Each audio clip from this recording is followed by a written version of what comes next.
It's Friday night, so we take you now to Duffy's Tavern, starring Archie himself, Ed Gardner.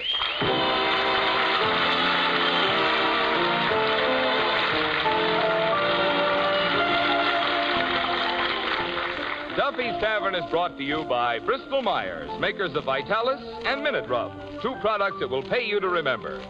Minute Rub, modern chest rub, Vitalis for well-groomed hair. Minute Rub, Vitalis.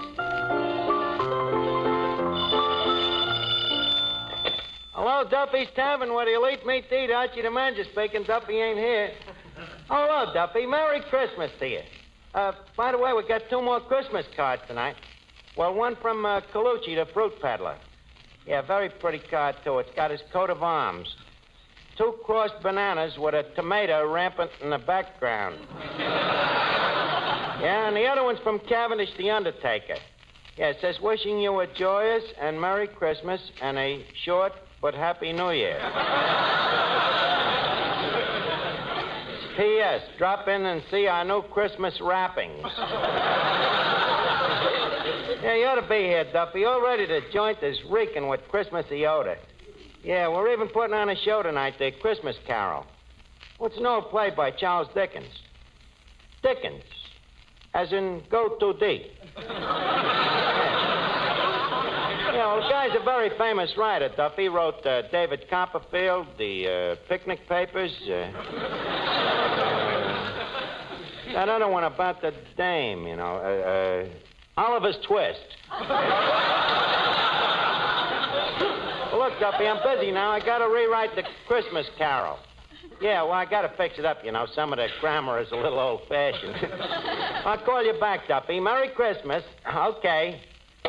Hey, Eddie. Yes, sir? Look, it's Christmas. Why do you say we kind of infest the joint with a little Christmas flavor? Leave us put some mistletoes around and some holly wreaths, huh? Oh, we've practically got a holly wreath already. The customers at the bar is turning red, and the ones that just finished eating are turning green. Eddie, will you cut out the whiz me? I'm serious. Now, what could we do to make the joint a little more Christmassy? We could get a nice snow effect by whitewashing the sawdust. Yeah, that's a good idea. Sure, and I could trot around under the table with a little cask of brandy tied around my neck. Yeah, that'd be cute, like one of them St. Bernstein dogs.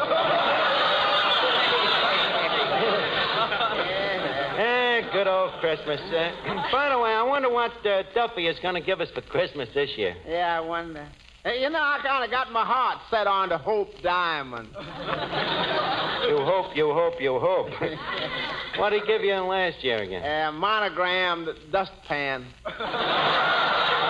Yeah, that's right. I remember that. Yeah, it makes a nice set with the monogrammed broom he gave me the year before.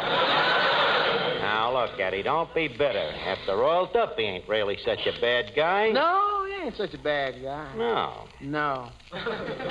No. No. Well, so long. This is where I get off. Eddie, you're bitter. Remember that Christmas dinner he gave us last year? The celery and the chestnuts and the cranberries. And the cover charge? Ah, he was kidding. That big whole roast pig with the apple in its mouth. Horse. Hello, Finnegan. Where's the apple? What apple? Skip, it's just a little picture you happened to conjure into my mind. Anyways, Merry Christmas to you, Finnegan. Merry Christmas to you, Arch.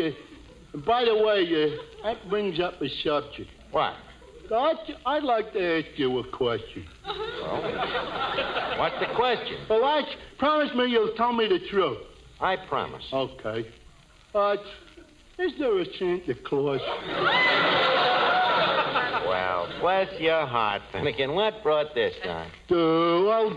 I was over to Macy's this morning, and on the 5th floor, there was a tall, skinny Santa Claus, and I get down to the 3rd floor, and there's a short, fat Santa Claus. Frankly, Arch, I'm beginning to smell a rat. Now, tell me, will you? Look, I don't want to be no stool pigeon. I'd rather you'd ask somebody else. So, well, who am I going to ask, Arch? You asked me little brother Wilford, and he says there ain't no Santa Claus, but what does he know? was only a child. Look, you put me in a very bad position. Well, you gotta tell me, Arch. I'm old enough to know. And I'm gonna find out sooner or later anyway. Finnegan, please, I'd rather that somebody else... Oh, come on, Arch. You told me about the stork, didn't you?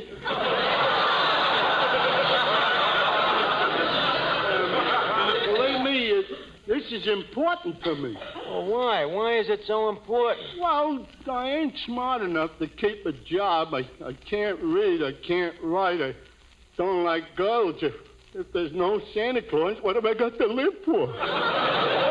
Well, okay, Finnegan, you asked for it. You see, this Santa Claus thing started, well, you see, there's the birds and the bees and the flowers. Yeah. And, Finnegan, turn your eyes the other way, will you? That's better. Now you asked me if there's a Santa Claus. So prepare yourself, Finnegan. Go ahead, Arch. I can take it. Finnegan, there is no... Arch! No truth to the rumor that there is no Santa Claus. There is a Santa Claus. Oh, boy, what a load off in me mind. Santa Claus is coming to town. These are adults. Hello? Oh, just a second. Eddie, it's your girlfriend, Sonia Jones. Oh, my. The first official sign of Christmas. Hello. Oh, hello, Sonia. Yeah, Merry Christmas. Huh? Sure, I love you, sugar. What you doing? Is you alone, baby? Ain't that a man's voice out here? Or you're listening to the news on the radio? Sonia, how long has Gable Heater been calling you honey? No, I'm just suspicious. Yeah, baby. I know I'm always in your heart. Yeah. But, honey, who's that's always in your apartment?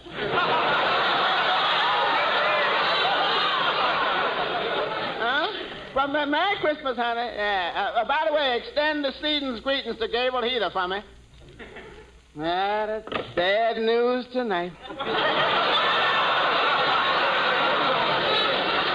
Look, Eddie, why do you let that Sonia kick you around like this? What are you, man or you mouse? Pass the cheese. Say, Archie. Oh, hello, Miss Duffy. Hey, what's the matter with you today? Why? Well, you look even more battered than usual. Yeah, and that's just the way I feel. Gee, Archie, those department stores are terrible. You try to get near a counter and you take your life in your hands. They push you around, tear your stocking, step on your toes, gouge your eyes out. Well, what were you trying to buy? Nothing, I was just browsing. Well, that starts our conversation this evening on a nice idiotic basis. Yes. Yeah. Oh, incidentally, I hear you're going to put on a Christmas show tonight. Yes. Well, needless to say, you'll want me to sing. On the contrary, equally needless.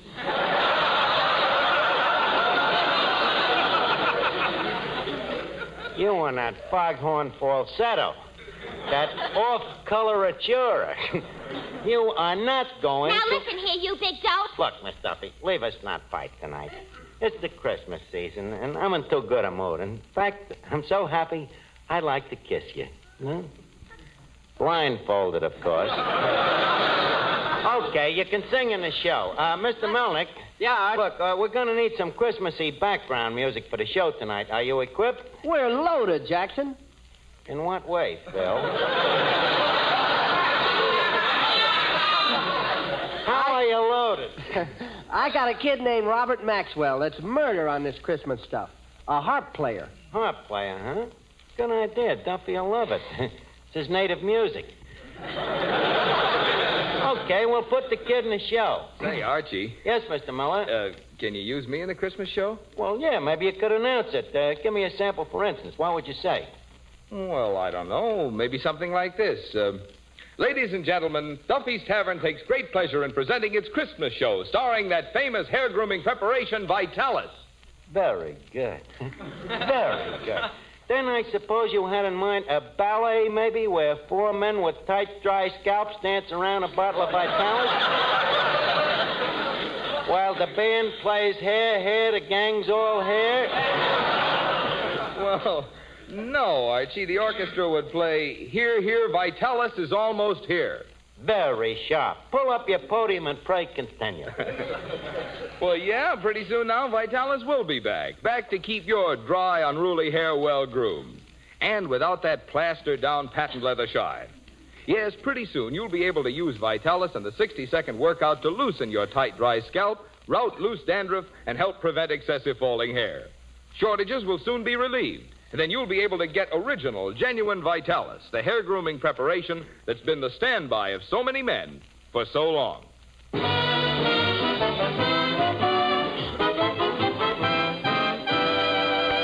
Okay, Eddie, we're all set. Now give me that bung starter. Thank you. Ladies and gentlemen, as you all know, each year we present our Centennial Christmas show. Now, that moment has just become right.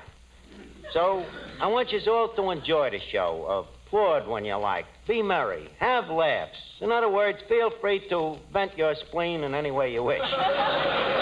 So, without no further ado, leave us on with the show. Carry on, Mr. Miller. Thank you. Duffy's Tavern brings you Christmas music.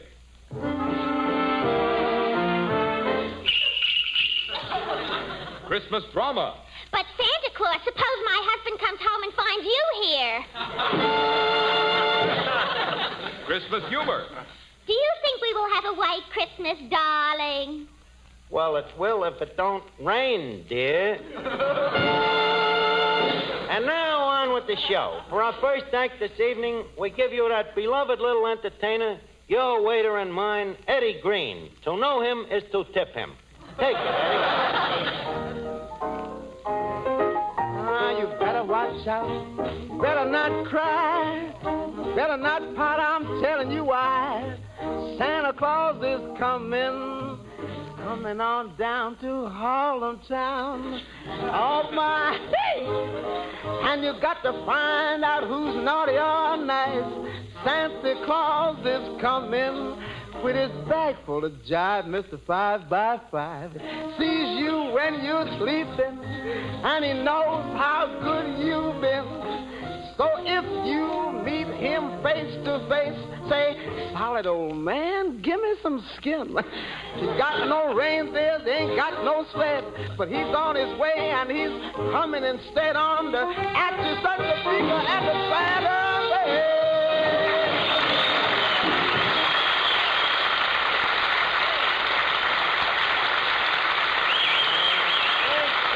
Thank you very much, Eddie Green. Now, for our next act, we reach into our Christmas grab bag, and what do we pull out? None other than Mr. Robert Maxwell, the world's greatest harpist. Okay, Robert, take us on the Miller side with a reach beat hubcap and send us solid with that old riff-raff sad sack, kid. Okay, take it away, Robert Maxwell.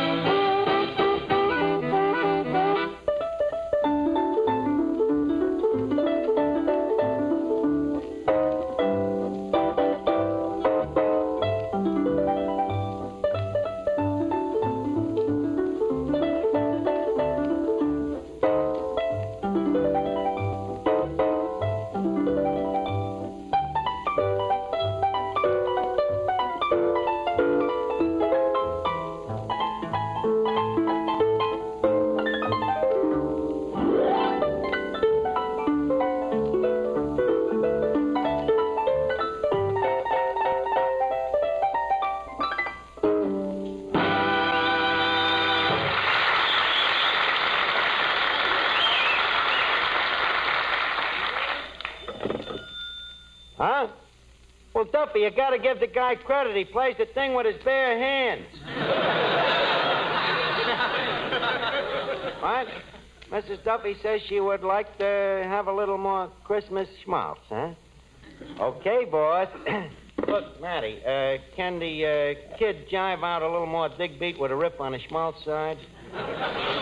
What? Oh, I see I'm talking to a square. Duffy says he would like something a little more befitting to the occasion of the season. Well, how about White Christmas? Okay, let him chop it away in a gut bucket.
Maxwell, and incidentally, if that thing ever has any little ukuleles, name one after me. Now, to continue our cruise down Santa Claus Lane, we next hear from that great singing duet, Clifton Finnegan and Miss Duffy.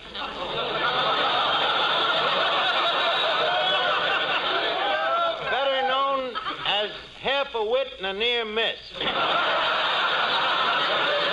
This is 3rd Avenue's answer to the atomic bomb. Okay, take it away. Sleigh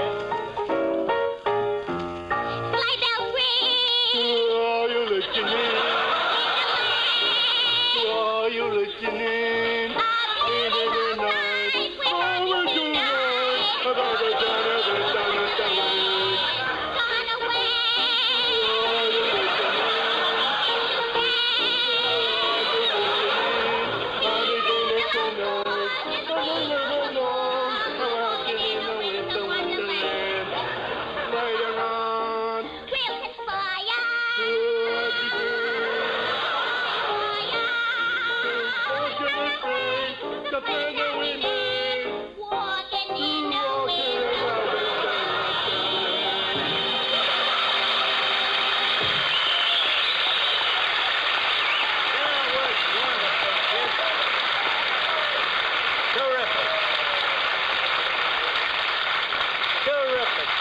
Finnegan and Miss Duffy, it sounded like Jeanette MacDonald with a half Nelson on Eddie.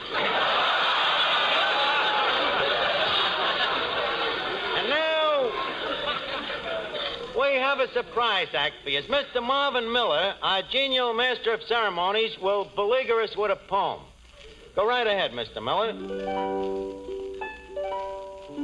'Twas the night before Christmas, and all through the nation, people had chest colds and that stuffed-up sensation. Just a second. Wait a minute.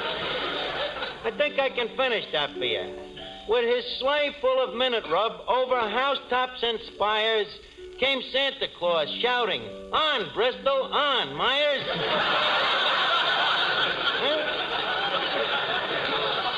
Okay, Mr. Miller, you may now lapse into prose, if you please. Well, just to say that Minute Rub, a really modern chest rub, is wonderful to help relieve that uncomfortable cold misery. All you do is rub Minute Rub on your throat, chest, and back, and in a minute, Minute Rub gets to work and starts to relieve that clogged up feeling in the nose and throat. Starts to bring a feeling of warmth to those tight, sore chest muscles. And because Minute Rub is greaseless and stainless, it can't stain clothes or bed linens. So get a jar of Minute Rub and get relief from annoying cold misery the modern way, the greaseless, stainless Minute Rub way.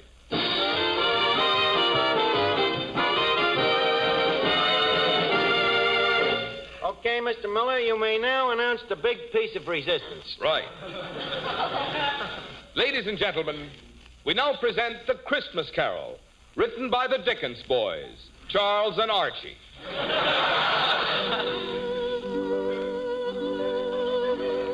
As our scene opens, we find Ebenezer Scrooge, played by Archie, preparing to go to bed in his miserable little room on Piccadilly Square.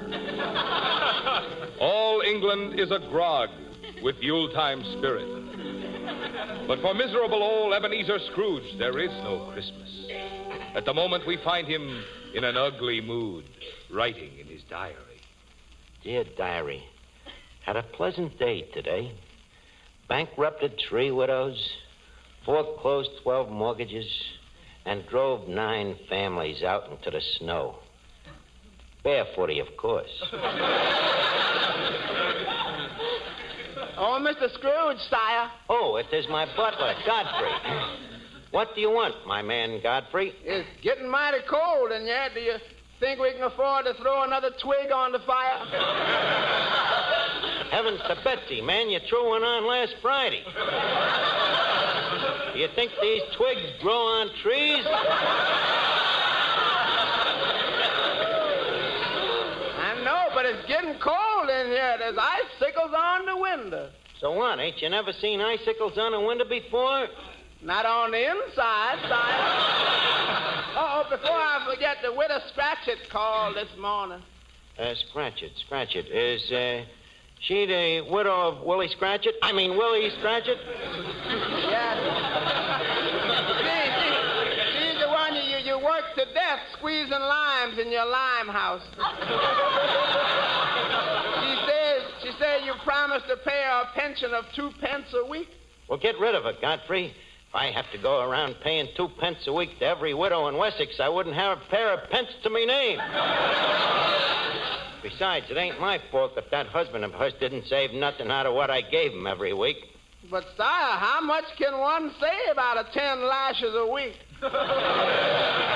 Bah, humbug. But the widow's downstairs starving, sire. Can't we at least give her a piece of bread? Oh, leave her starve. And poor people is all alike. Greedy, huh, boss? Yeah. Give them bread today, and tomorrow they're back asking for water. Yeah, but, sire, this is Christmas. Christmas, how I hate it. Christmas trees, presents, happy people, goodwill. I hate Christmas. Yeah, but why you feel this way, sire? I'll tell you why, Knave. Because I am a black-hearted, tight-fisted, bitter, stingy old skinflint. No, Duffy, not you, me.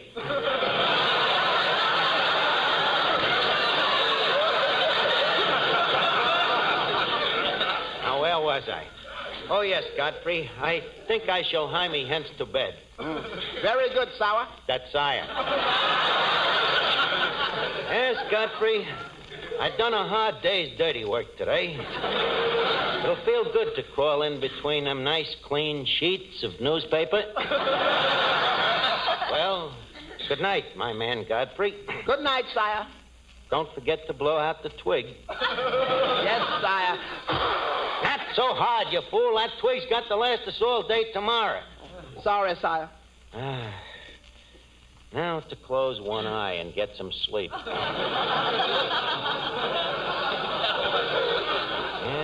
got a big day tomorrow. Got to sprinkle banana peels on the front steps of the old lady's home.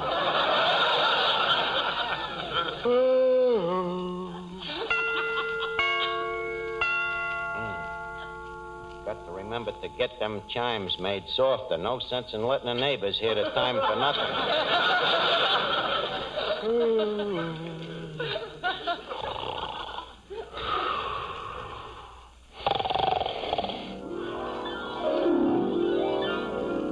Ebenezer Scrooge, wake up. Who's calling me? Who are you? I am the spirit of Christmas. Bah, humbug.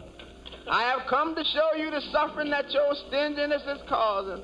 I'm going to take you to the house of the widow Scratchit. The next voice you hear will be that of the widow Scratchit herself. Oh, Tiny Tim. Tiny Tim. Coming, Mother.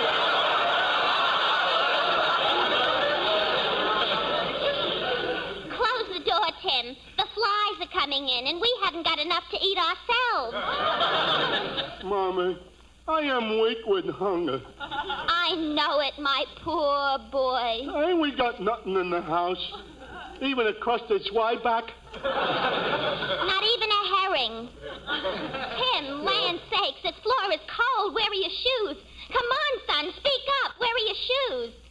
Tim, stop picking that leather out of your teeth and tell me, where are your shoes? Oh, Tim, you didn't eat them. Of course I did, Mama. I am only a little tot. My body must have nourishment. Mama, why is Ebenezer Scrooge so wicked? Oh, he isn't really wicked, son. He's just socially maladjusted. He hates to part with a buck. Oh, yeah? Well, I still say it's wicked of him to starve a nice little boy like me to death. Did you hear that, Ebenezer Scrooge? You have caused all this suffering with your stinginess. Spirit, you got me dead to rights. All of a sudden, I behold how low I have sank. Well, Ebenezer, what are you going to do about it? I'm going to give 50,000 pounds to Tiny Tim and Mrs. Scratchit, and the rest of my money I will give to nothing but orphan asylums. Every one of them, from Essex to Wessex, from Wessex to Sussex, and as far north as Norsex. And I want to thank you, Spirit of Christmas. You have lighted up the way for me. You have learned me that it is better to give than to receive. Hello? Mrs. Duffy? Huh? He's over in the corner crying like a baby? Oh, get him over to the phone. We'll try to cheer him up. Come on, let's see. Sing him a song, huh? Yeah. Hello, Duffy. What? Stop crying, will you? Well, I know, and we love you, too, but Christmas ain't supposed to be sad. Duffy, cheer up. It's Christmas is supposed to be gay. It's holly wreaths and Santa Claus and Prancer and Dancer and Dunder and Pilsner and...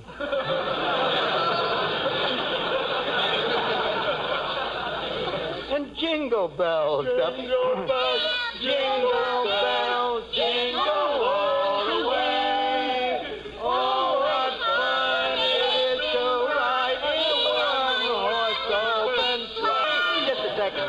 Hey, does that make you feel better, Duffy? Huh? What a softy. He's crying harder than ever. And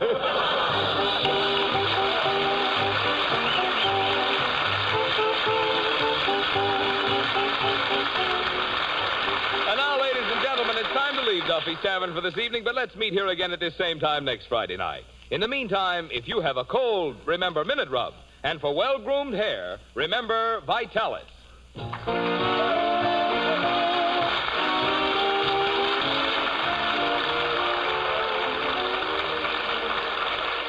Did you know this? The Egyptians of long ago shaved themselves with seashells. Yes, and shell razors must have been mighty hard on a man's face. Of course, even today, with the most modern razors, shaving can still be painful for men with tender faces. But now there's Ingram shaving cream. That rich Ingram lather helps condition your face for the razor. You enjoy cool, soothing shaves. You better try Ingram yourself. Remember, comfort means coolness. Coolness means Ingram. I-N-G-R-A-M. Ingram, the cooler shaving cream.